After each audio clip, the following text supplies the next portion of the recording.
Hey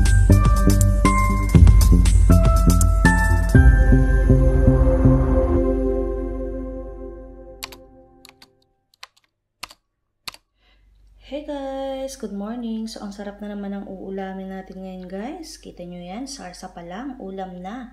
Ito nga pala ay binili, syempre ng aking asawa.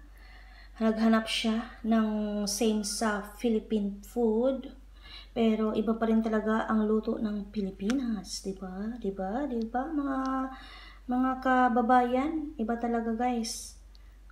Ito po ay nahanap niya kanina doon sa isang restaurant na binilan niya din kanina nung isang araw ng pagkain, no? Binilan niya ng same sa recipe ng ating bansang Pilipinas. Kaso, mas masarap pa rin yung sa atin, guys. Dito kasi sa kanila, parang adobo din siya. Pero, hindi yung kagaya sa atin na yung matitikman mo talaga yung sobrang yummy ng lasa kasi yun yung nakasanayan mo. Dito naman sa kanila, syempre, meron silang ibang taste. Tapos meron pa tayo dito, balatong. Kinsay mo kaunog balatong, guys. Nag-utan-utan sa takaruno.